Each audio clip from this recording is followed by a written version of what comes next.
ඉතින් අදත් ආදරෙන් සාදරයෙන් පිළිගන්න ඔයාලෝනේ දුර යන්න මග YouTube channel එකත් එක්ක එකතු වෙලා ඉන්න ඔයාලව. ඉතින් වීඩියෝ එකට යන්න කලින් තාම කෙනෙක් subscribe කරලා නැත්නම් දැන්ම subscribe කරගෙන යමු.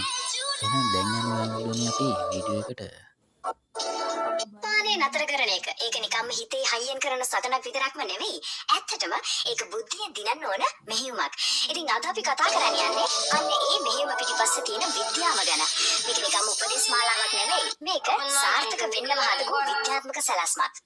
හරි. එහෙනම් අපි මේ අභියෝගය දිහා ටිකක් ගැඹුරට ගිහින් බලමු. මෙහෙම හිතමුකෝ. දුම්පානේ නතර කරන එක කියන්නේ එක තැනක කරන සටනක් නෙවෙයි. ඒක එකම වෙලාවේ පෙරමුණු දෙකක දියත් කරන උපාය මාර්ගයක මෙහෙයුමක් වගේ දෙයක්. ඇත්තටම අපි අද කතා කරන හැම දෙයකම හදවත තියෙන්නේ මෙන්න මේ අදහස ඇතුළේ. ඇත්තටම මේක තමයි ලෝකේ කෝටි ගාණක් මිනිස්සු Tamanගෙන් අහන ප්‍රශ්නය. ඇයි මේ පුරුද්දෙන් ගැලවෙන එක මේ තරමම අමාරු? හොඳයි. උත්තරේ තියෙන්නේ විද්‍යාව ඇතුළේ. අපි දැන් ඒක හෙළිදරව් කරගන්නයි යන්නේ. හොඳයි. අර මම කලින් කිව්ව පෙරමුණු දෙකේ සටන කියන්නේ මෙන්න මේකට තමයි. එක පැත්තකින් තියෙනවා ශාරීරික අබ්බැහිය. ඒ කියන්නේ මොලේ රසායනිකව නිකොටින් වලට පුරුදු වෙලා තියෙන එක. ඒක මත යැපෙන එක. අනිත් පැත්තෙන් තියෙනවා මානසික පුරුද්ද. දන්නවනේ කෝපි එකක් බොනකොට ටිකක් ස්ට්‍රෙස් එකක් ආවම නිකම්ම සිගරට් එකක් මතක් වෙන එක. ඉතින් මේ අභියෝග දෙකටම අපි වෙන වෙනම උපාය මාර්ගය යොදන්න ඕන. මේක පිටිපස්සේ තියෙන විද්‍යාව හරිම සරලයි. ඒකට කියන්නේ ඩොපමයින් චක්‍රය කියලා. නිකොටින් මොලේට ගියාම අපිට හොඳක් දැනෙන සතුටක් ගේන රසායනිකයක් ඒකේ ඩොපමයින් නිදහස් වෙනවා.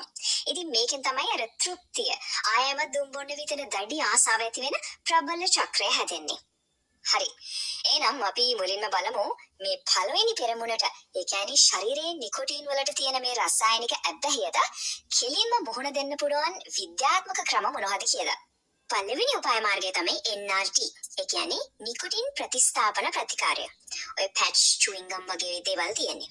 මෙතනදි වෙන්නේ සිගරට් එකේ තියෙන අර දහස් ගණක් විස රසායනික ද්‍රව්‍ය නැතුව පාලනය කරපු නිකොටින් ප්‍රමාණයක් විතරක් ශරීරයට දෙන එක. මේකෙන් වෙන්නේ මොළයට ක්‍රමක්‍රමයෙන් නිකොටින් වලින් ගැලවෙන්න උදව් කරන එක. මේ සංඛ්‍යාව දිහා පොඩ්ඩක් බලන්න. 50 ඉඳන් 70 දක්වා. මේකෙන් කියවෙන්නේ නිකම්ම හිතේ හයියෙන් විතරක් මේ සටන කරන කෙනෙක්ට වඩා NRT වගේ විද්‍යාත්මක මෙවලුමක් පාවිච්චි කරන කෙනෙක්ගේ සාර්ථක වීමේ අවස්ථාව 50කින් 70කින් විතර වැඩි වෙනවා කියන එක. ඒක ඇත්තටම ලොකු වෙනසක්. හොඳයි. NRT වලට අමතරව වෛද්‍යවරුන් නිර්දේශ කරන නිකොටින් නැති ඖෂධත් තියෙනවා. උදාහරණයක් ගත්තත් වෙරනික්ලයින්. මේකෙන් කරන්නේ දුම්පානය කරාම මොළයට ලැබෙන අර සතුට අර තෘප්තිය අවහිර කරන එක. ඊළඟට තියෙනවා බියුප්‍රෝපියන්. මේකෙන් කරන්නේ දුම්පානය නතර කරද්දී ඇතිවෙන අර අපහසුතා. ඒ වගේම ආසාවන් අඩු කරන්න මොළේ රසායනයට බලපෑම් කරන එක. හරි. එහෙනම් අපි ශාරීරික පැත්ත ගැන කතා කළානේ. දැන් අපි යමු වෙමු දෙවරි. ඒ වගේම සමහර විට ඊටත් වඩා වැදගත් පෙරමුණට. ඒ තමයි දුම්පානයත් එක්ක බැඳිලා තියෙන මානසික පුරුදු සහ අර පිළිඹවීම් චක්‍රය බිඳලා දාන එක. ඉතින් මේ මානසික සටනට තියෙන එක ප්‍රබලම උපාය මාර්ගයක් තමයි CBT. එහෙම නැත්නම් සංජානන චර්යාකීය චිකිත්සාව. මේක ඇත්තටම හරිම සරලයි. මුලින්ම තමන්ව පොළඹවන දේවල්, ඒ කියන්නේ ට්‍රිගර්ස් මොනවද කියලා හොයාගන්න එක.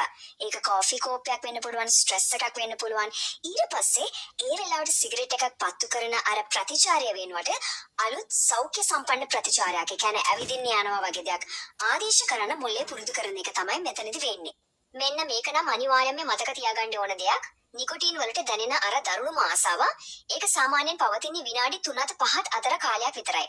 ඒක දවස පුරාම තියෙන දෙයක් නෙමෙයි. ඒක හරියට තද රැල්ලක් වගේ ඇවිත් ටික වෙලාවකින් පහ වෙලා යනවා. මේක දැනගෙන ඉන්න එකම ලොකු ශක්තියක්. ඉතින් අර දැනුම පාවිච්චි කරලා අපිට හරිම ප්‍රායෝගික දෙයක් කරන්න පුළුවන්. ඒකට කියමු විනාඩි 5 රීතිය කියලා. ආසාව ආපු ගමන්ම ටයිම් එකක් දාගන්නවා විනාඩි 5කට.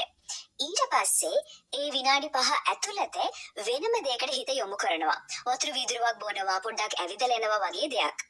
විශ්වාස කරන්න ඒ විනාඩි 5 ඉවර වෙනකොට අර දරුණු ආසාව ගොඩක් දුරට පහ වෙලා ගිහින් තියෙයි. හරි. දැන් අපි බලමු අපේම ශරීරයේ තියෙන පද්ධති පාවිච්චි කරලා සිගරට් එකක් නැතුවම ආතතිය සහ ආසාව පාලනය කරන්න පුරුවන් හරිම ප්‍රබල විද්‍යාත්මක ක්‍රම කිහිපයක් ගැන. මේවා හරියට අපේ ස්නායු පද්ධතිය හැක් කරනවා වගේ වැඩ. මෙහිම දෙයක් තියෙනවා. දුම්පානේ කරනකොට දැනෙන අර සැහැල්ලුව තියෙන්නේ ඒක සම්පූර්ණයෙන්ම නිකොටින් නිසා එන දෙයක් නෙවෙයි. ඇත්තට මේකේ ලොකු කොටසක් එන්නේ අර ගැඹුරින් හුස්ම ගන්න එකෙන්. මේ ගැඹුරු හුස්ම ගැනීමෙන් අපේ ශරීරයේ තියෙන වේග ස්නායු කියන එක උත්තේජනය වෙලා මුළු ස්නායු පද්ධතියම සංසුන් වෙනවා. ඉතින් හොඳම ආරංචිය තමයි මේ සංසුන් බව නිකොටින් නැතුවත් අපිට ලබා ගන්න පුළුවන්. ඉතින් අර වේග ස්නායුව සක්‍රිය කරන්න තියෙන සරලම ඒ වගේම හරිම ප්‍රබල ක්‍රමයක් තමයි මේ කොටු ආශ්වාසය. ආශ්වාසලා කාපු ගමන් මෙන්න මෙහෙමයි කරන්නේ. තත්පර 4ක් යනකල් හිමීට හුස්ම ගන්න. ඊට පස්සේ තත්පර 4ක් හුස්ම රඳව ගන්න. ඊළඟට තත්පර 4ක් යනකල් හිමීට හුස්ම පිට කරන්න. අන්තිමට තත්පර 4ක් හුස්ම නොගෙන ඉන්න. මේ චක්‍රය කිහිප වතාවක් කරනකොට ක්ෂණිකවම ස්නායු පද්ධතිය සංසුන් වෙනවා. හරි.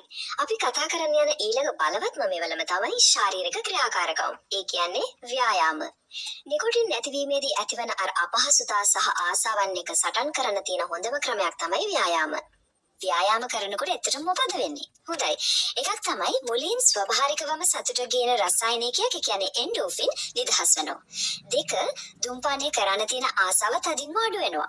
තුන දුම්පානය නතර කරද්දී ඇති වෙන්න පුළුවන් බර වැඩිවීම පාලනය කරන්නත් මේක උදව්වක්.